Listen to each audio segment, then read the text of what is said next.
warahmatullahi wabarakatuh. Waalaikumsalam warahmatullahi wabarakatuh. Ya Allah, ya Rabbi, panjenengan kula tangisi, kula nyuwun disakeni dosa kula nyuwun diampuni. Para santri, putra lan putri, mulai iki sregep ngaji kanggo samu yen wis mati, yen ditimbali marang Gusti kabeh manungsa bakal mati, yen wis mati terus diadusi, diuduni roti minyai, dipocok karo kain mori, dijelake terus disolati,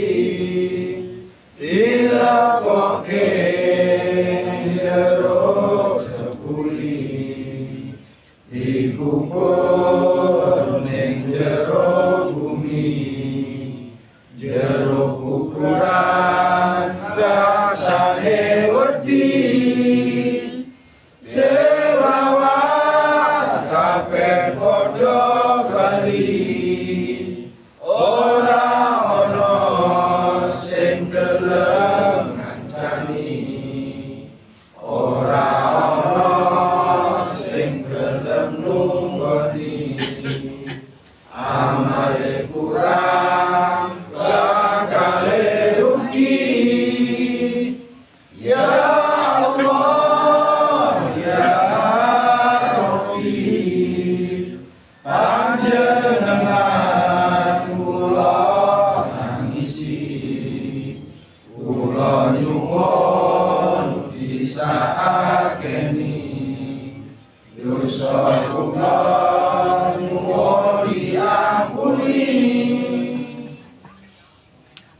Ana wonten sing tanglet napa tegese wejangan Kasupuhan Kudus bab taman ing swarga iku kumpulan kawula.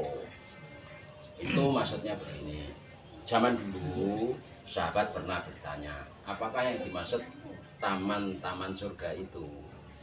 Tanya kepada Rasulullah. Rasulullah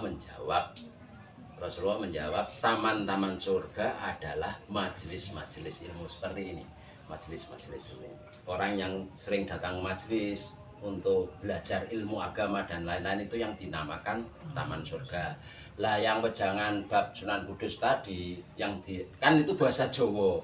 Bahasa Indonesianya kurang lebih seperti itu. Jadi dulu zamannya Sunan Kudus memberi wejangan kepada muridnya kan pakai bahasa Jawa, Intinya kurang lebih itu yang dimaksud taman-taman surga adalah majelis-majelismu. Gampangannya orang-orang yang sering suka mendatangi ke majelis-majelis ilmu itu diibaratkan, Rasulullah mengibaratkan taman-taman surga. Jadi orang-orang yang mau menuju ke surga, dianggap taman-taman surga itu orang yang mau belajar, dan belajar. Tidak peduli tambah umur, tambah tua, tetap belajar. Saya sendiri aja masih belajar. Saya sendiri aja tiap hari itu masih belajar dari seorang guru yang ada di Madinah lewat Zoom meeting, lewat sampai sekarang itu saya masih belajar. Cuman saya nggak butuh ijazah karena sudah terlalu tua, nggak mungkin untuk kerja.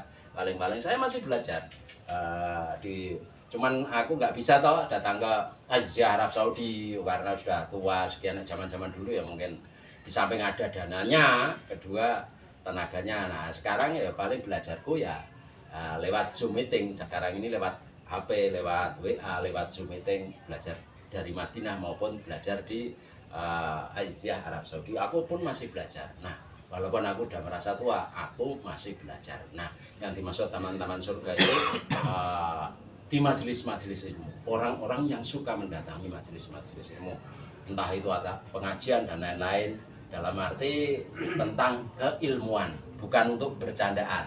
Kan ada kadang yang orang bertawa kan lain-lain, ada yang suka bercanda terus supaya rame, ya baik juga supaya nggak ngantuk, tapi yang dipentingkan itu di dalam ngaji itu majelis ilmunya yang kau resapi, yang kau pahami, yang kau belum mengerti bisa kau tanyakan, itulah majelis-majelis ilmu, kurang lebihnya seperti itu. Terus ada yang tanya lagi, kanca sing ngerti lohmu iku luwih aji saka akeh kanca sing mung ngerti eseme sampean. Maksudnya begini, bahasa Jawa itu, seorang teman yang mengerti air matamu jauh lebih berharga. Seorang teman yang mengerti air matamu lebih berharga daripada kau banyak teman tapi tahu senyummu. Maksudnya begini kurang lebih. Kamu itu lebih baik punya satu teman, tapi di saat kamu bersedih, di saat kamu berduka, di saat kamu kekurangan apapun ada yang mendekati, itu lebih penting. Punya satu teman tapi keadaanmu posisi terpuruk, posisi bersedih, posisi terpuruk dan lain-lain, ada teman yang datang menghibur atau membantu dan lain-lain, itu lebih utama dari ada sejuta teman tapi posisimu pas kaya. Paham? Kalau orang kaya teman banyak, mudah beramal mengasihi ini, tapi nek seandainya posisimu pas terpuruk miskin, ada orang yang datang masih berteman, mengajak berteman, berarti itulah yang dinamakan teman sejati. Lah kalau kita jaya, kita punya jabatan atau kita punya kekayaan yang banyak, punya harta benda yang banyak, kita menghimpun teman mudah. Orang kaya kok, orang kaya menghimpun teman mudah, tapi nek orang miskin menghimpun teman itu susah. Jarang orang berteman dengan orang miskin, mesti maunya teman sama orang kaya, karena yang dibutuhkan keuntungan. Berteman dengan orang kaya butuh dan itu, itu kurang lebih seperti itu. Nah, makanya zaman Sunan zaman dulu, zaman Kasupuan maupun Sunan Kanoman zaman dulu dalam berdakwah itu kadang-kadang mengajarkan untuk bercocok tanam, mengajarkan pengobatan dari daun-daunan dan lain-lain, itu juga majelis ilmu. Karena namanya ibadah itu bukan hanya sholat, puasa, beramal saja, termasuk bekerja juga beribadah pada keluarganya. Orang bekerja juga mengibadah karena menghidupi keluarganya. Makanya kadang-kadang zaman Sunan dulu mengajari bercocok tanam, mengajari mencari sesuatu supaya menjadi lebih baik. Contohnya zaman dulu kan ada namanya telo mukibat perkawinan telo lokal sama telo tahun, terus akhirnya jadi telo mukibat terus yang telo mukibat kan yang menemukan namanya Pak Mukibat, terus akhirnya telone menjadi besar, bagus dan laku dijual dan lain-lain, kurang lebih seperti itu. Sama seperti yang menemukan ikan mujair. Yang menemukan ikan mujair kan terkenal itu. Yang memberi nama mujair, ikan mujair. Yang memberi nama mujair itu termasuk ya terkenal. Pertama kali menemukan ikan dikasih nama mujair. Mujair itu ya namanya orangnya sendiri, ikan itu, terus akhirnya terkenal. Nah, kurang lebih seperti itu. Itulah yang dikatakan ilmu-ilmu yang bermanfaat. Contohnya ilmu-ilmu bermanfaat itu orang penemu listrik, selama listrik tersebut masih digunakan untuk majelis-majelis ilmu, untuk acara-acara yang penting dan atau mungkin tiap hari dipakai di kehidupan, itu juga dia masih, walaupun penemu listrik itu sudah meninggal dunia, berarti dia masih mendapatkan pahala. Kurang lebih seperti itu. Penemu listrik, penemu jam dinding, penemu handphone juga. Handphone selama untuk bagus, untuk buka Al-Quran kan lewat murotal handphone kan bisa. Nah itu berarti penemu handphone pun itu dapat amal, istilahnya kan di dalam apabila anak ada meninggal dunia putus amalnya kecuali 3 perkara: anak soleh, amal jariah dan ilmu yang bermanfaat. Ilmu yang bermanfaat seperti itu. Tapi ada ilmu yang bermanfaat, tapi orang yang menemukan merasa berdosa, seperti Alfred Nobel. Alfred Nobel itu sendiri kan penemu atom, penemu dinamit dalam untuk ledakan-ledakan zaman dulu. Dia menemukan dinamit atau bom atom itu untuk menggempur gunung yang besar, supaya bisa jadi jalan atau terowongan itu diledakkan del supaya jadi rata tanahnya.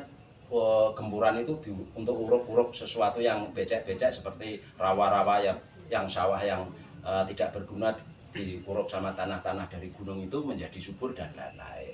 Lah, karena penemu atom itu sendiri merasa berdosa, akhirnya yang saya temukan bukan untuk membobor gunung tapi untuk perang. Sekarang kan untuk perang disalahgunakan.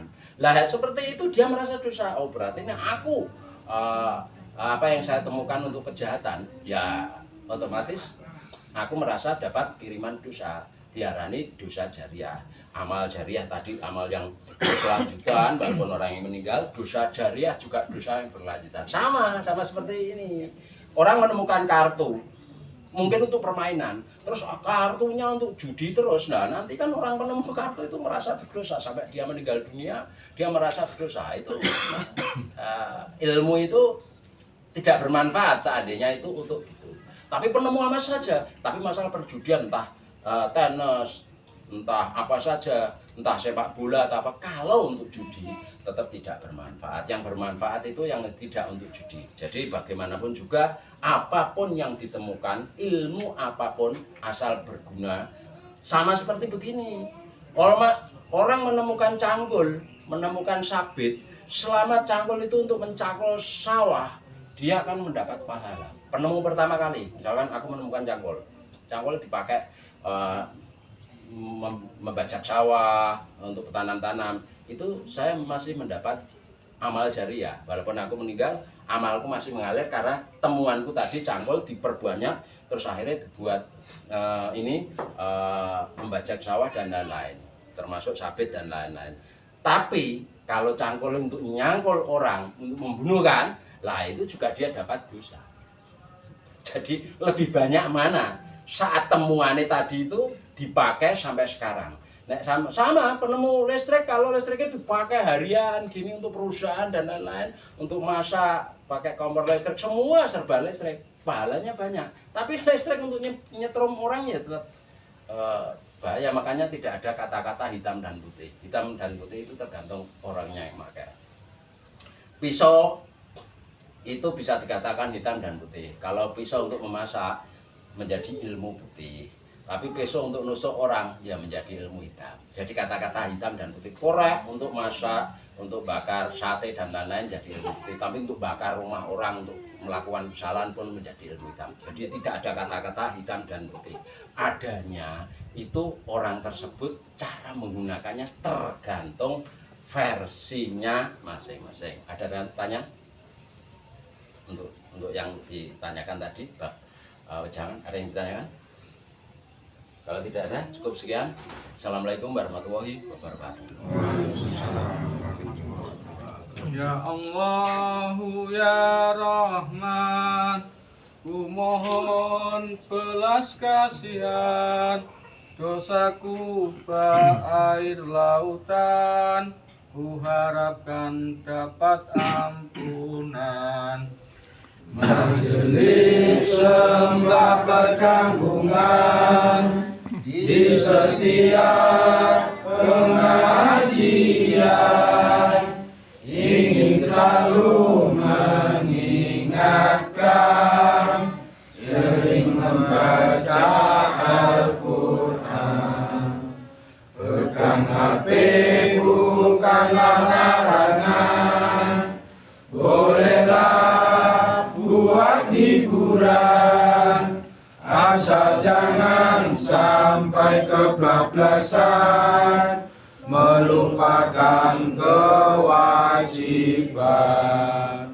Pesan dari Mas Panembahan, kematian bagaikan harisan, tiap insan pasti mendapatkan, duluan atau belakangan.